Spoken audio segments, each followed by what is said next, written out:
salmo muito conhecido, um salmo escrito por Davi,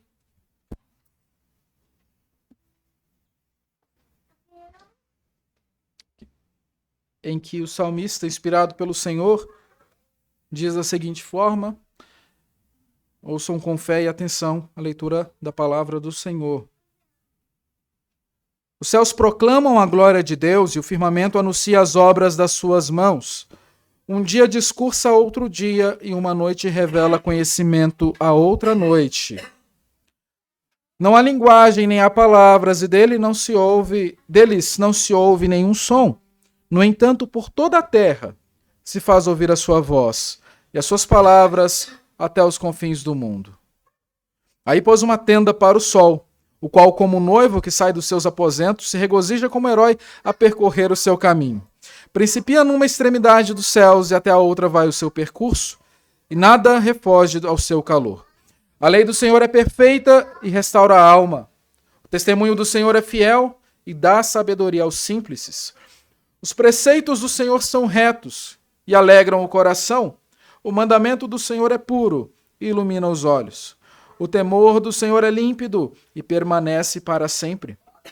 Os juízos do Senhor são verdadeiros e todos igualmente justos. São mais desejáveis do que o ouro, mais do que muito ouro depurado, e são mais doces do que o mel e o destilar dos favos. Além disso, por ele se admoesta o teu servo, em os guardar a grande recompensa. Quem há que possa discernir as próprias faltas? Absolve-me das que me são ocultas. Também da soberba guarda o teu servo, que ela não me domine. Então serei irrepreensível e ficarei livre de grande transgressão. As palavras dos meus lábios e o meditar do meu coração sejam agradáveis na tua presença, Senhor, rocha minha e redentor meu.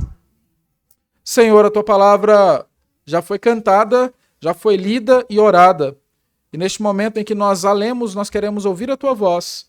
Por isso, livra-nos das distrações e que todo o nosso coração esteja voltado tão somente para ti e para te ouvir. Em nome de Jesus. Amém.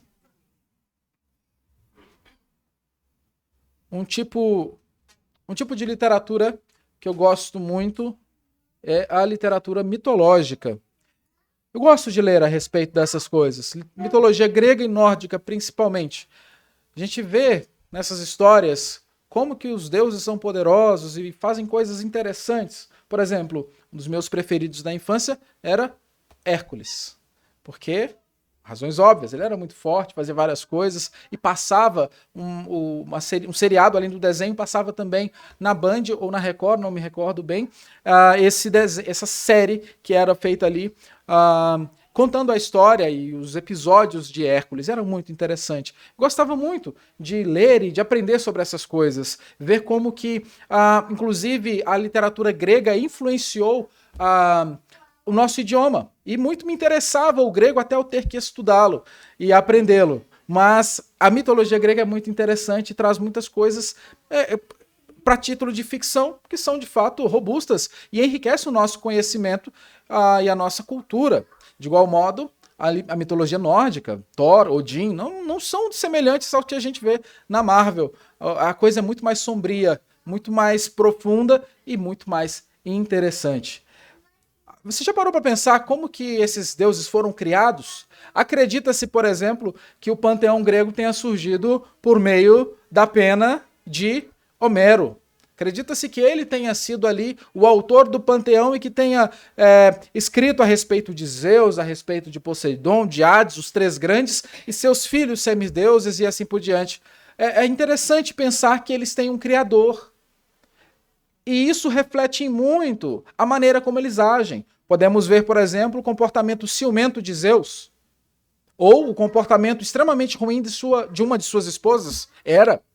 Como que essa mulher era ruim para um deus se casar com ela. E nós conseguimos perceber coisas muito estranhas. Deuses sentindo inveja, raiva. Certamente são egoístas. E eles intervêm na humanidade para o benefício próprio e coisas assim. Foram criados. E assim agem, talvez como seus criadores.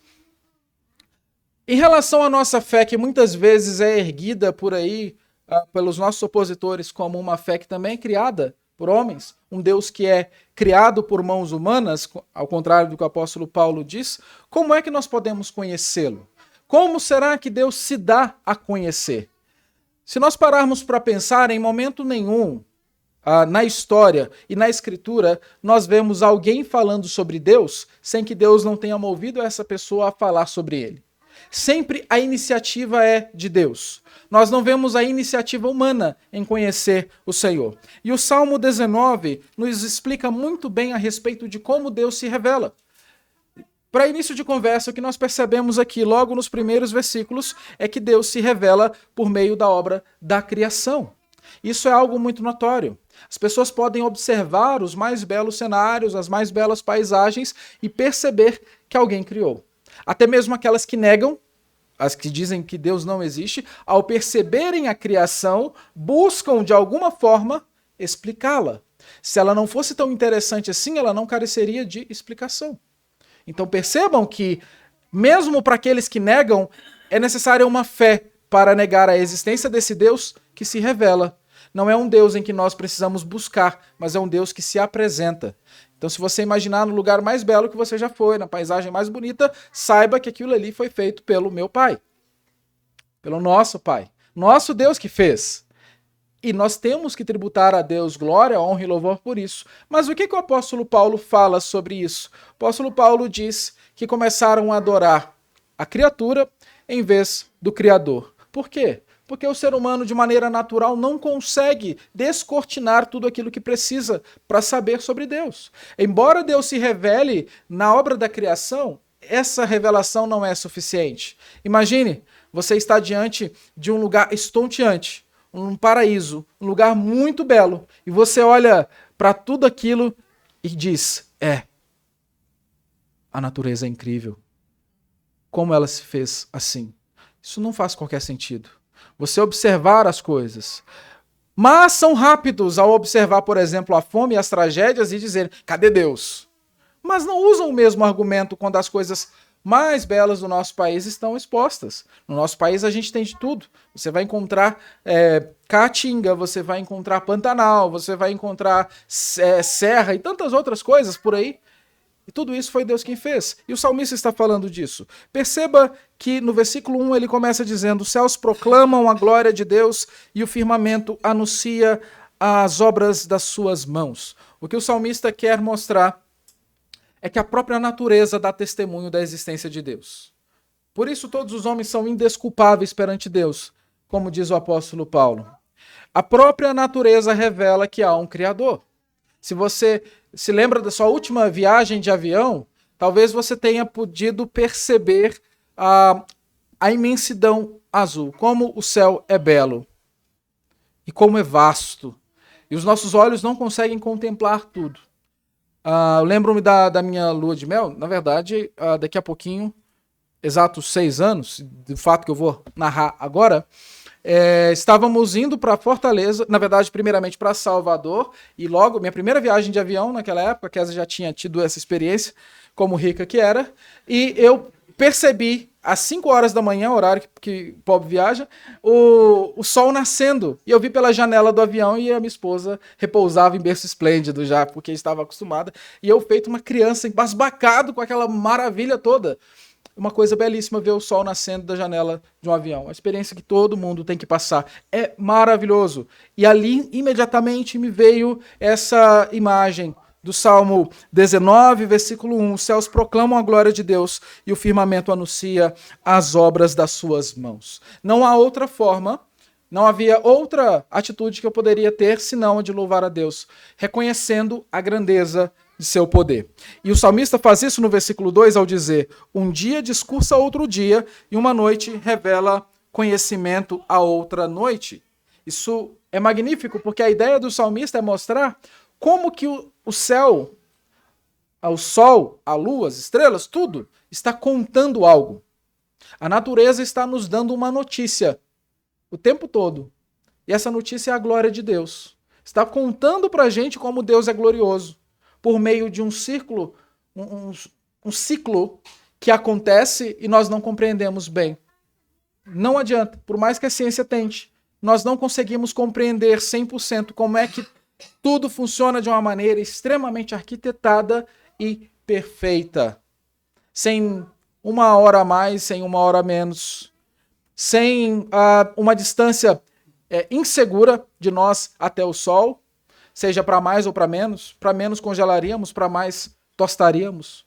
Tudo isso funciona de maneira harmoniosa e perfeita. E o salmista está dizendo, isso tudo é a criação dando glória a Deus. É a criação contando que Deus é glorioso, que Deus é grande e poderoso. E o versículo 3, não há linguagem, nem há palavras, e deles não se ouve nenhum som.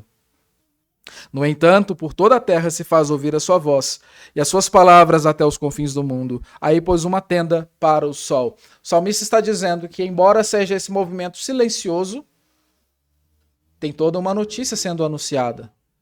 Está tudo sendo contado, está tudo sendo expresso. Isso é a glória de Deus. Aí pôs uma tenda para o sol, o qual, como noivo que sai dos seus aposentos, se regozija como herói a percorrer o seu caminho. Principia numa extremidade dos céus, e até a outra vai o seu percurso, e nada refoge ao seu calor. Evidentemente que o salmista escreve da perspectiva do observador. Sabemos que a terra gira em torno do sol, e não ele em torno de nós. E por isso ele diz que o sol sai de um lado e vai para o outro. Mas os irmãos entendem o que ele está dizendo. Que nós vemos o sol em uma extremidade e ele se põe em outra extremidade. E nada foge do calor do sol. O que nós estamos vendo é alguém que está pasmo com a beleza da criação. Coisa que muito facilmente a gente perde. A gente perde o encanto. A gente acha as coisas de maneira natural. Por exemplo, quem mora na praia há muito tempo geralmente não vai à praia. Por quê? Fica cansado daquilo, enjoa, né? Não gosta muito. De onde nós viemos, como não tem praia, ir à praia é um evento. A gente sempre se organiza muito, se prepara. Quando passa poucos dias, são 15 dias. Estou exagerando, ninguém tem dinheiro para isso. Mas é um lugar muito bom de ir e a gente percebe. Mas quem está lá já está acostumado. Passa na Avenida Beira-Mar, que todo lugar tem, e é aquilo, é normal, tá tudo certo. Por quê? Porque a gente se acostuma com essa mensagem. Será que a gente se acostuma com a mensagem? Ou será que nós estamos acostumados com aquele que é o mensageiro? Nós não queremos mais saber daquele que criou. Tudo isso são coisas para nós pensarmos. Mas vejam só como que o salmista está reforçando essa questão da existência de Deus e de uma mensagem sendo pregada. O que o apóstolo Paulo diz, contrapondo tudo isso, é assim: porquanto o que de Deus se pode conhecer, Romanos capítulo 1, 19 e 20, Leandro colocará para a gente, porquanto o que de Deus se pode conhecer é manifesto entre eles, porque Deus lhes manifestou. Lembra que eu disse que Deus é quem faz conhecer? Porque os atributos invisíveis de Deus, assim o seu eterno poder, como também a sua própria divindade, claramente se reconhecem desde o princípio do mundo, sendo percebidos por meio das coisas que foram criadas. Tais homens são, por isso, indesculpáveis, porquanto, tendo conhecimento de Deus, não glorificaram como Deus, e nem lhe deram graças, antes se tornaram nulos em seus próprios raciocínios, obscurecendo-se-lhes o coração insensato. Todo esse conhecimento que é revelado à luz do que nós vemos no Salmo 19 serviu de absolutamente nada para os homens pecadores, dentre os quais nós nos encontramos, evidentemente. Esse conhecimento a respeito da criação e uma obra tão maravilhosa não fez com que os homens dobrassem os seus joelhos diante do Criador, mas eles dobraram os joelhos diante da criatura. Começaram a adorar o sol, adorar as outras estrelas, a atribuir poderes ao universo, às capacidades cósmicas, às constelações e tudo mais. Isso é que foi feito. Enquanto que outros, por exemplo, começaram a adorar animais, árvores, natureza, tudo o que você puder pensar, em vez de adorar aquele que é criador. E o apóstolo Paulo está dizendo exatamente isso, que Deus se mostra claramente na obra da criação. É por isso que o salmista está dizendo o seguinte: os céus proclamam a glória de Deus. Essa é a mensagem que está sendo proclamada. A grande pergunta que eu e você precisamos saber responder é: a natureza, a anuncia a glória de Deus. E nós? Nós temos anunciado a glória de Deus? Nós temos pregado uma mensagem? O pastor Paul Washer comenta em um de seus sermões, sempre muito enfático, sempre com uma chinela na mão, dizendo que no último dia todos os montes se levantarão, todas as estrelas se assentarão, todos os animais se reunirão, como num grande tribunal, para aplaudir a condenação daqueles que deveriam ser a coroa da criação e que resolveram adorar a si mesmos em vez de adorar a Deus. Evidentemente que ele está usando uma metáfora, ele está usando essa figura de linguagem para dizer que a natureza cumpre o seu papel, enquanto os homens, de maneira nenhuma. O Senhor Deus cria todas as coisas, cria os homens e lhe coloca o domínio sobre todas elas e diz: cuide, domine, seja o espalhador dessa adoração, glorifique-me por isso. Mas o que nós vemos é a desobediência que leva a uma adoração à criatura e não ao Criador. Então, quando nós percebemos do versículo 1 ao versículo 6, a fala do salmista a respeito da criação é que essa criação glorifica a Deus. E por essa razão, nós devemos glorificá-lo também. Agora, percebam uma coisa, essa criação não é suficiente. Já falamos isso aqui. Não dá para uma pessoa ser salva tão somente porque ela viu o mar ou porque ela viu o sol. É necessário algo a mais. E o que seria isso? O conhecimento da palavra de Deus, e o salmista começa a dizer a partir do versículo de número 7. Observe na sua Bíblia: a lei do Senhor é perfeita e restaura a alma. O testemunho do Senhor é fiel e dá sabedoria aos simples. Os preceitos do Senhor são retos e alegram o coração. O mandamento do Senhor é puro e ilumina os olhos. O temor do Senhor é límpido e permanece para sempre. Os juízos do Senhor são verdadeiros e todos igualmente justos. São mais desejáveis do que o ouro, mais do que muito ouro depurado, e são mais doces do que o mel e o destilar dos favos. Os versículos 7 a 10 trazem-nos já a instrução de que o Senhor, que se revela na criação, se revela também na Escritura. Os nossos irmãos da classe de novos membros estudaram revelação geral e revelação especial. Aprendeu? Revelação geral e revelação especial. Em uma, Deus comunica a todo o povo. Em outra, ele se aplica ao seu povo. E ele fala, ele se dá a conhecer. É como se descortinasse os olhos do povo e o povo então pudesse contemplar a glória de Deus, uma vez que a criação não era suficiente. Agora vejam uma coisa. Percebam que nesses versículos são 6 expressões que poeticamente Davi usa. Eu quero que você olhe para a sua Bíblia e preste atenção nisso. As expressões que Davi usa para definir as Escrituras. Ele usa lei, testemunho, preceitos. O próximo, isso. Preceitos, mandamentos, temor e juízos. Por que será que Davi está fazendo isso? Será que Davi era prolixo? E Davi precisava explicar tudo que ia falar e tipificar tudo que está falando? Você já conversou com alguém assim? Tudo que a pessoa vai te falar antes, ela faz uma introdução de uns 25 minutos e depois já até esqueceu do que estava falando. Se você é assim, corrija. Não seja assim, isso é chato. Mas com treinamento você resolve. E Davi está fazendo isso. Óbvio, o autor bíblico inspirado por Deus não está sendo prolixo. Ele está sendo profundo. E há uma diferença grande entre prolixidade e profundidade. Davi deseja deixar claro as várias faces da palavra de Deus. E ele usa todas essas para poder explicar. Mas ele não para por aí. Nós estamos vendo um cântico que é também uma poesia, ainda que não em língua portuguesa, mas na língua hebraica, isso se harmoniza como uma poesia. E ele traz 6 expressões que qualificam esses 6 adjetivos que ele usou. São agora mais 6 predicados. Ele usa perfeição, fidedignidade, retidão, pureza, limpidez e justiça.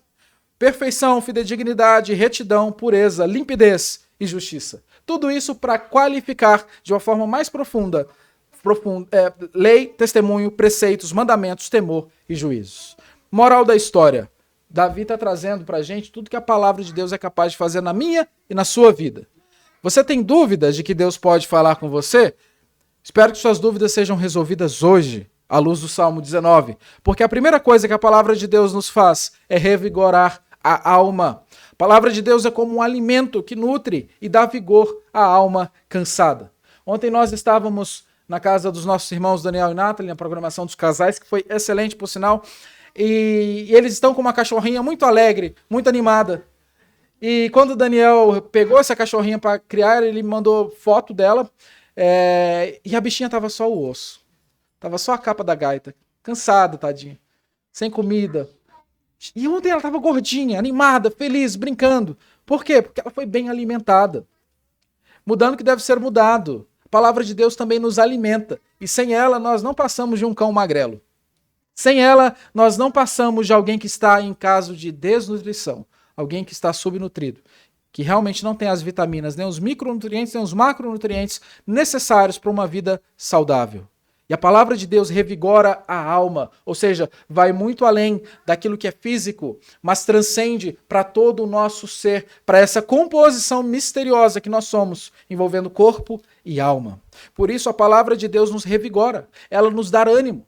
Quantas vezes você não se encontrou num estado de cansaço espiritual, uma fadiga intensa abatia a sua alma e uma palavra de Deus, por meio da própria Escritura, veio ao seu coração. Ou você se lembrou de um versículo, ou você ouviu uma pregação, ou alguém falou com você sobre a palavra e você sentiu ânimo. Como se a sua bateria tivesse sido recarregada e você tivesse nova aquela injeção de adrenalina para viver e encarar o que fosse.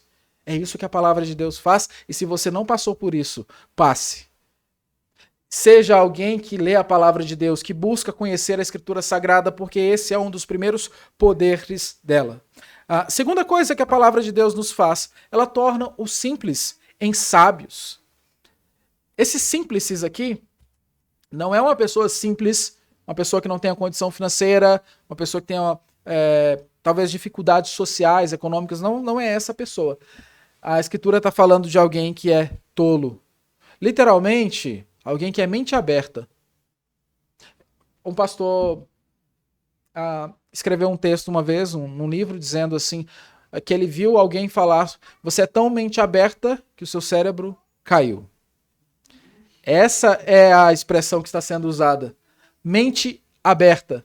Não é algo elogiável à luz da Escritura. Por quê? É aquela pessoa que qualquer coisa entra na cabeça dela. Você já viu alguém que uma hora está com 500 planos para poder fazer coisas que vão ser colocadas em práticas na segunda seguinte e na terça-feira já desistiu de todas elas e já tem outras 500 coisas para fazer? É esse tipo de gente que o salmista está falando. Isso é tolice, isso é ser mente aberta. É o que a Escritura no Novo Testamento chama de ir com todo o vento de doutrina. Pessoas que são balançadas para lá e para cá, para lá e para cá. E a Escritura está dizendo que ela corrige isso. O que Davi está ensinando é que tornar os simplices ou simples em sábios é justamente fechar essa mente com coisas boas dentro. É colocar um conteúdo que te possibilita tomar decisões que serão boas na sua vida. Decisões que vão glorificar a Deus, que vão te ajudar a viver de uma maneira santa, piedosa, uma maneira em que Deus seja honrado.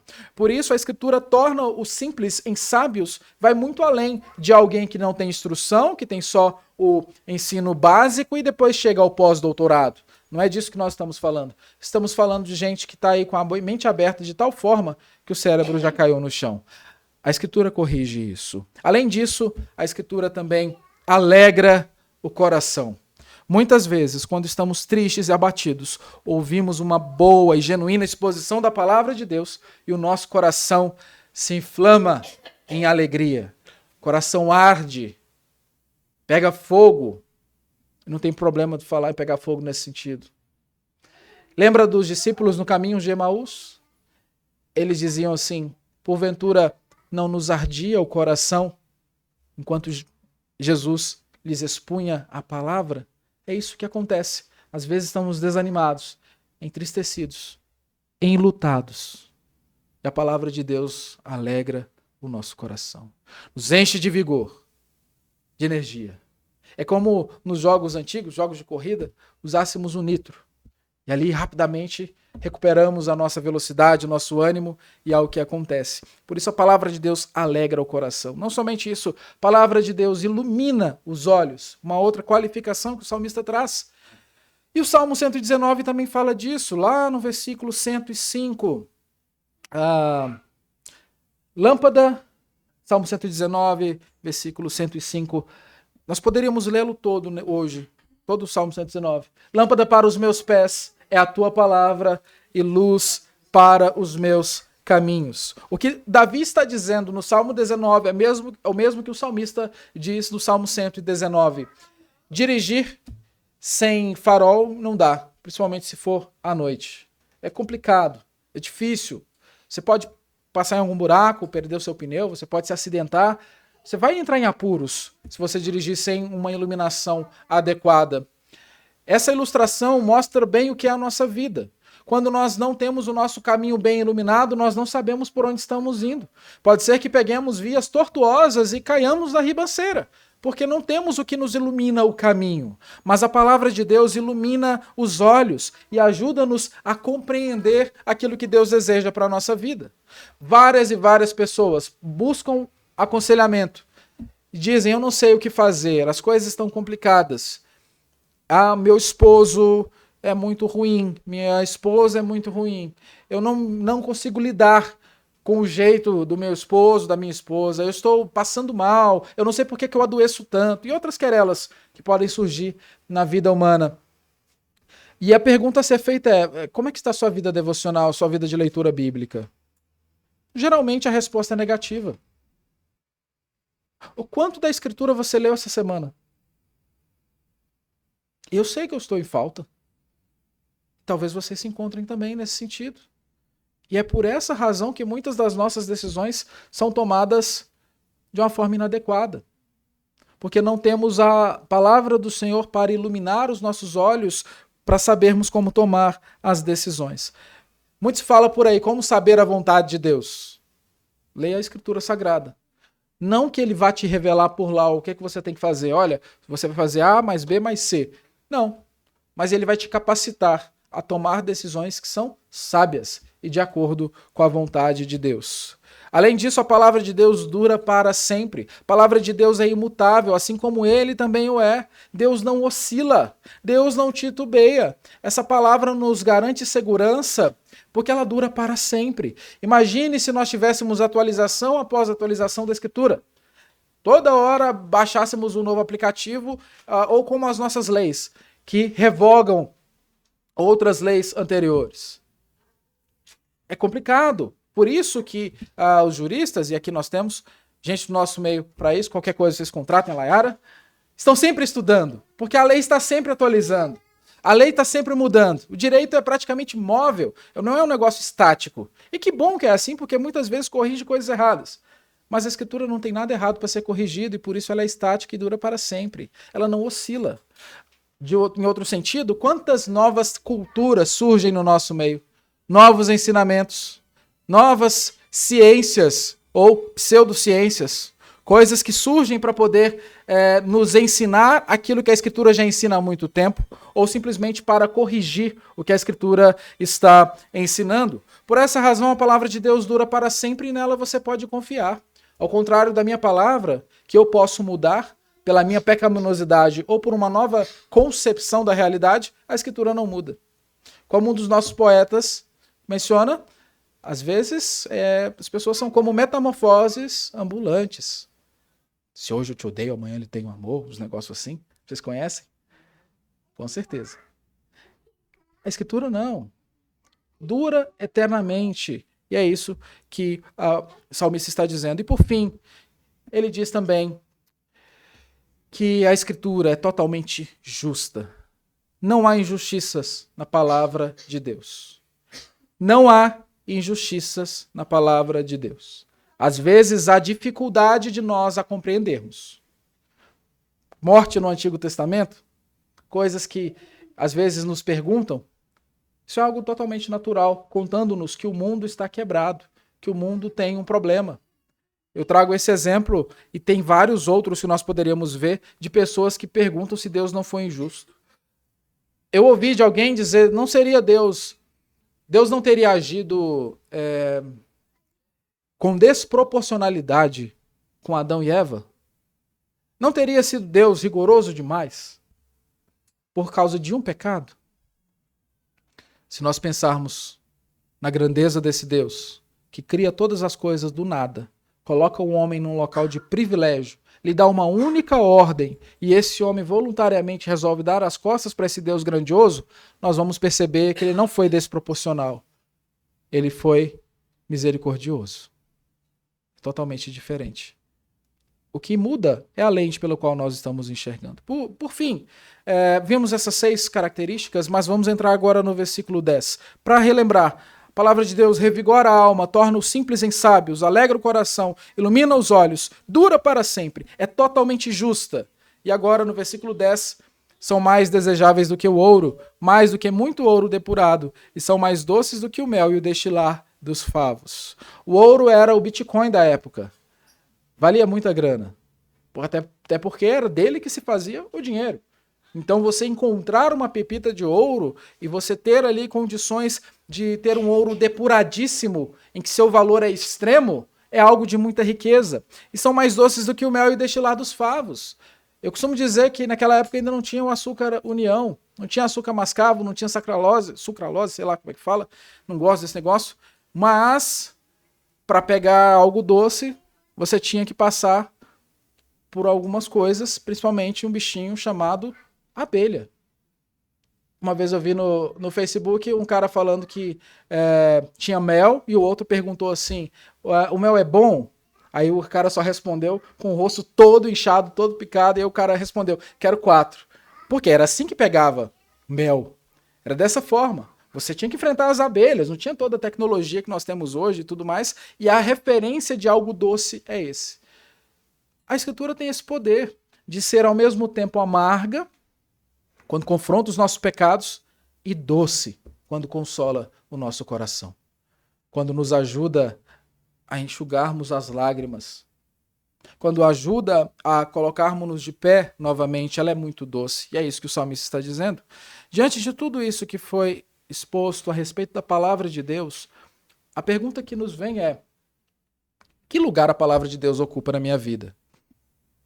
Será que a gente tem lido como deveria? Nós temos buscado conhecimento da Escritura como podemos? Eu não estou falando da igreja em si. Nós temos atividade na segunda e na quarta, em que a Escritura é exposta, mais ainda na quarta do que na segunda, porque segunda é dia de oração, e no domingo de manhã e no domingo à noite. Se você não tem condições de fazer um estudo bíblico na sua casa, ou de se aprofundar na Escritura por conta própria, não perca também a oportunidade de estudar na quarta-feira, de vir na escola dominical para aprender mais. Isso é muito, muito, muito importante. É fundamental que nós tenhamos a Escritura gravada no nosso coração, porque é uma escola que nós nunca nos formaremos. A gente só vai se formar quando o Senhor nos chamar. Por isso nós precisamos estudar. Mas nós temos, todo mundo, temos Bíblias à disposição. Temos a palavra do Senhor. Se você não tem uma Bíblia, a gente tem uma Bíblia para você. E você tem condições de ler no seu idioma. Você não precisa ler isso aqui em hebraico. Começar lá no Salmo 19, Mitzmor le David. Não precisa disso. Poucas pessoas vão ter que fazer isso para que você não tenha que fazer isso. E você pode ler uma tradução confiável. Em português, uma tradução boa e que fala a palavra de Deus. Por isso, o nosso dever é de pensar a respeito da palavra de Deus e como nós temos nos dedicado a ela. Agora, nós vimos que Deus se revela na criação, se revela na Escritura, mas ele também se revela de uma forma muito mais profunda, na redenção. Versículo 11. Além disso, por ele se admoesta o teu servo, em os guardar a grande recompensa. Pelos teus estatutos o teu servo é ensinado. É o que ele está dizendo. O salmista mostra que a palavra de Deus é o padrão pelo qual ele se desvia do mal e segue no caminho certo. A Escritura é o que nos coloca no trilho, como nós já falamos. E por isso ela tem um objetivo que vai muito além do intelecto, mas acerta o nosso coração, corrige os nossos ponteiros e nos faz andar no caminho adequado. Isso que o salmista está dizendo é contar sobre uma história muito profunda, a história da redenção. Contar o que Deus fez por nós. Veja o versículo 12. Quem há que possa discernir as próprias faltas? Absolve-me das que me são ocultas. Já aconteceu de você descobrir, depois de muito tempo, que você pisou na bola com alguém? Que você chateou alguém? A pessoa se chateia e não fala nada. Outro comportamento errado, mas não vem ao caso. Já aconteceu isso contigo? De você falar uma coisa que não deveria, fazer uma brincadeira errada, algo assim? Isso acontece na nossa vida. A gente pode falhar com as pessoas, a gente pode errar. Nosso dever, após os alertados, é pedir desculpa, acertar e tudo mais, vocês sabem o que fazer. Mas o que o salmista está dizendo é que nós não podemos discernir as próprias faltas. Tem faltas que eu e você cometemos que nós não sabemos que estamos cometendo. E elas não deixam de ser falta, porque nós não sabemos. Nem mesmo na nossa lei. Ninguém se escusa de cumprir a lei alegando que não a conhece. A lei de introdução às normas do direito brasileiro, eu acredito que seja isso. Não dá para você simplesmente falar que não conhece a lei e por essa razão tá tudo certo. Já parou para pensar que nem mesmo isso, nem na nossa cultura, você pode errar e ter uma desculpinha porque você não sabia? Já viu no futebol quando o jogador acerta o outro e fala, mas foi sem querer, foi sem querer. Pô, foi a primeira. Os caras fazem isso, né? Foi a primeira falta. Não, foi falta. Foi falta, quebrou a regra. É o que o salmista está dizendo. Nós não conseguimos discernir as nossas próprias faltas. E a súplica dele é, absolve-me das que me são ocultas. Davi tinha plena consciência de que por nós mesmos nós não conseguimos identificar os nossos pecados. Saiba que talvez você esteja numa situação de inimizade contra Deus e você nem saiba disso. Simplesmente porque você acha que aquilo de bom que você faz é suficiente para agradar a Deus. Isso é algo terrível. A Escritura está nos ensinando justamente o oposto, que nós precisamos pedir a Deus que mostre as nossas falhas. Do versículo 1 até agora, o salmista está falando esse monte de coisa. Você sabe por quê que Davi está fazendo todo esse poema? Toda essa poesia? Para isso aqui. Absolve-me das que me são ocultas. Também da soberba guarda o teu servo, que ela não me domine. Então serei irrepreensível e ficarei livre de grande transgressão. Tudo isso que nós lemos até agora e que nós falamos até agora é o salmista fazendo uma introdução para pedir a Deus que o livre do pecado. Toda essa beleza, toda essa fala do salmista é para esse momento. Senhor, o Senhor criou todas as coisas. O Senhor tem poder de fazer tudo. O Senhor se revelou pela tua palavra. Quem sou eu diante disso? Por isso me livra daquilo que eu não sei. Me livra das minhas faltas. E por fim, as palavras dos meus lábios e o meditar do meu coração sejam agradáveis na tua presença, Senhor, rocha minha e redentor meu. Que presença? Tudo. A terra está cheia da glória de Deus. Em todos os lugares. Porque ele acabou de falar que os céus proclamam a glória de Deus e o firmamento anuncia a obra das suas mãos.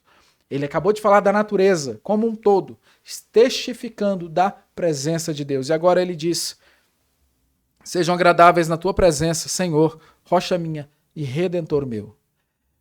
Meus irmãos, Davi não tinha plena compreensão a respeito da encarnação, ministério e crucificação do nosso Senhor Jesus Cristo, mas ele sabia que haveria de vir aquele que pisaria na cabeça da serpente, aquele da semente da mulher que alcançaria e corrigiria os problemas dos nossos primeiros pais. E hoje nós podemos olhar para trás, enquanto Davi tinha de olhar para frente, esperando algo que viria. Nós temos hoje a certeza de algo que veio. O nosso Senhor Jesus Cristo, sendo a palavra de Deus encarnada, manifestando-se também como criação, figura humana, cumpriu tudo aquilo que eu e você não conseguimos cumprir. Por isso, se você não tem uma vida com o Senhor, não se dobrou diante desse Redentor maravilhoso, a palavra de Deus te chama a reconsiderar toda a sua vida, a entender que você está sendo chamado a crer no Evangelho e então poder viver e proclamar com as mesma alegria as palavras que Davi proclama. Que as palavras dos meus lábios, ou seja, tudo que eu disser e o meditar do meu coração, tudo que eu pensar, seja agradável na tua presença. Deus está presente aqui. Ele também estará presente dentro do seu carro, dentro da sua casa e onde você for. Como serão as palavras dos teus lábios e o meditar do teu coração. Que sejam agradáveis na presença do Senhor e que o Senhor nos ajude, nos fortaleça para vivermos sua palavra como devemos viver. Nós concluímos essa mensagem, queridos irmãos, dizendo que essa rocha minha que o salmista Davi diz, é justamente aquele que é a nossa rocha, nosso Senhor Jesus Cristo, onde nós estamos firmados e por essa razão nós podemos descansar.